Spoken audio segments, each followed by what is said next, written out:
салом дӯстони азиз, умедворам ки ҳаматон хубу сиҳат саломат ҳастед. ман пеш аз видеоро сар кардам аз шумо як хоҳиш дорам ҳамчун бародарона ки ин хабари муҳимро ба тамоми нафароне ки шабакаҳои иҷтимоӣ алалхусус тиктокро истифода мекунанд ба онҳо расан илтимос мекунам ки лайк монед ва дар имотон падилица кунед.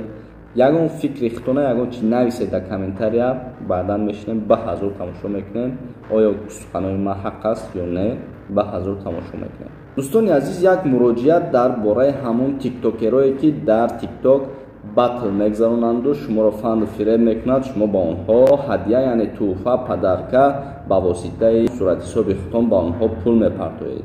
танҳо худатон фикр кунед ки аз зану фарзандатон, аз падару модаратон хело километрҳо дур ҳастед. барои чӣ? барои ризқи рӯзии худтона хубтар кардан. ва шуморо як-ду нафар одамҳое ки талбанда мегӯем инҳоро мебароянд, эфир мекунанд, падешка нангу номусай, биен мара падешка кунен, ман қатъи духтари рус мебурам, ман хел мекунам, ман фалон хел мекунам, шумо мара падешка кунен, шуморо фан мекунанд, шумо ҳам бисёриётон мебахшен, сода вориен, мегирен ба онҳо чикор мекунен, пул мепартоен. он қадар пулатон зиёд шуда бошад, бародарои ман, бисёр нафарое медонем ки ба як сомон, ба як бурида нон зорам. он қадар агар пулатон зиёд шуда бошад, дӯстони азизи ман, марҳамат хайр кунед, ба онҳо падаркаву дигар равон накунед. ва ин ҳам исрофкорӣ мешавад ва ҳам аз тарафи онҳо шуморо ахмақ мекунанд. ба чӣ хотир? мада падешка кунен, мада пул партоен, мада туҳфа партоен. астағфируллоҳ. аз шумо талаби ҳадияву туҳфаву пул мешавад, яъне аз шумо пул талаб мекунанд. ман рости гап онҳоро мард ҳисоб намекунам, чунки мард бояд заҳмат кашад, пул кор кунад.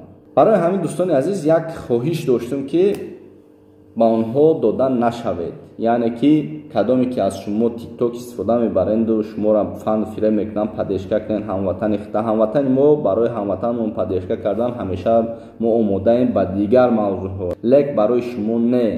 шумо гӯё талбидестен, шуморо талбанда мегӯям дӯстони азиз ки шумо мешинед мегӯям ман падарка партоем. падарка чи? пулай, ай картаи пул мегзара шумода.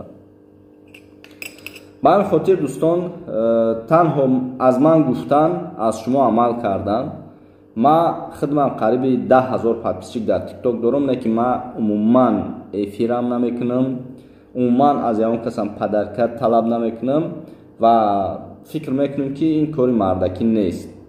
ба ҳамин хотир дӯстони азизи ман, ба он арақи ҷабине ки шумо кор мекунед дар хунукиҳо, гармиро гармӣ нагуфта, хунукиро хунукӣ нагуфта, заҳмат мекашен, аз ватану миллат, аз тамоми падару модару зану фарзандотон дурен, барои кор кардан мехезен, ба муҳоҷират мерен ва шуморо якда ахмақ мебурояд, дар тикток фанду фиреб мекунад, пулои шуморо мегиранд.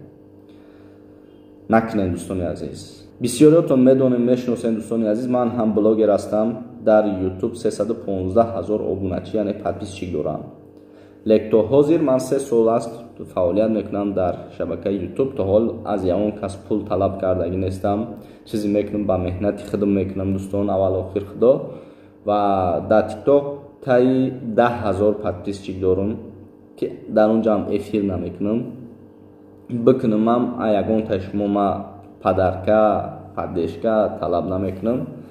ва ман ҳам мехоҳам ки шумо камтар ақлтона, ман ҳаққи шуморо мақсад фаҳмондан надорам, бахшиши зиёд ба яхелтон, лекин дилам месӯзад ки шумо мехезен аз зану фарзанд, аз падару модар, аз ватану миллат дур мерена, якдо ахмақ мебарояд, шуморо дар тикток эфир мекунаду як духтари руса мегираду эфир мекунад, шуморо чӣ мегӯянд, падешка кунен, нанг номусай, ихелияй ухелияй, мада падарка партоен. падаркае ки мегуфтагӣ ва ё яъне ки шумо аз картатон пул мепартоен ва дар шоти ӯ пул мегзарад. умеди раҳмат бародари мо ҳам дар ин бора сухан кардагиам.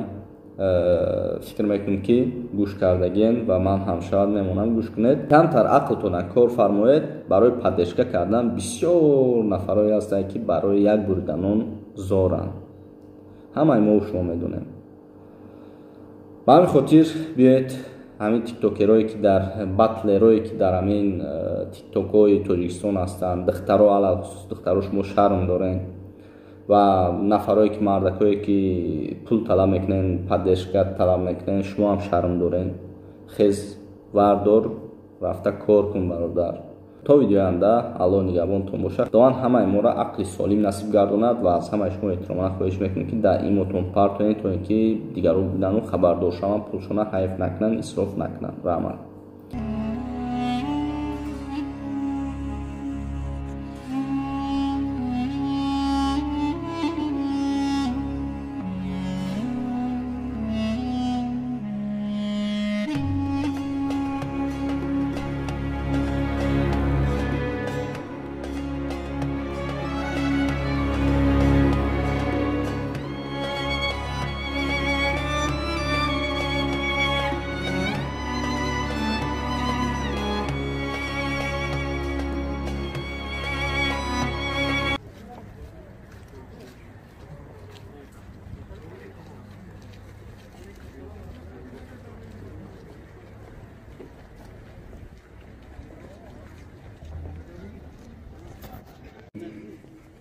نشان دادگی است که اکثریت کل مسلمان ها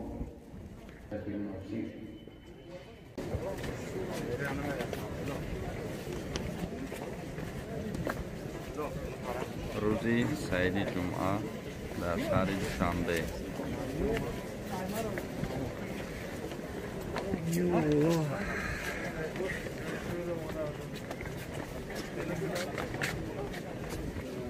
العالمين اللهم ارحمنا بالقرآن العظيم واجعله لنا حجة يا أرحم الراحمين. الرجل نموذج جمعه توبه تضرع سجده و ختم قرآن تمام عبادت های ما را به درگاه قبول بفرما. این را از گناه پاک بگردان. پروردگار این ماه مبارک رمضان را برای همه ما ماه مبارک و برکت، ماه رحمت و مغفرت و ماهی پاکشوی از گناه و ماهی رهایی از آتش جهنم بگردان. پروردگار این ماه را با برکت تمام عملهای ما را خداوندان در این ماه و تمام عبادتهای ما را سعادت دنیا و آخرت نصیب بگردان. پروردگار کشور ما را همیشه آرام و آباد و پیشرفته و ترقی کرده از یدگین و دنیا در حفظ حمایه و پناه خودت نگه بدار. پروردگار پیشوای ملت هم همیشه سفرها با منطقه‌ها دارند و خصوصا ناحیه اسوره و جماعتی دهاتی و روح اونجا سفرها داشتند و خیلی انشاءاتها و آبادی‌ها شده بود. خداوندا سفرهایشان را با برکت مبارک تمام عملهای صالح و نیتهای نیکشان را خداوندا کامیاب و موفق بگردان. پروردگار همه این دست برداشتگان هر یکی که امیدها و آرزوها و نیتهای نیکی دارند همگان را به مقصدهای اصلی و نیتهای نیکشان برسان. پروردگار در این ماه مبارک روزی سعیدی جمعه این همه روزها و وقتهای مبارک گذشتگان ما را رحمت و مغفرت، قبرهایشان را با نور قرآن منور، روحهایشان را شاد بگردان.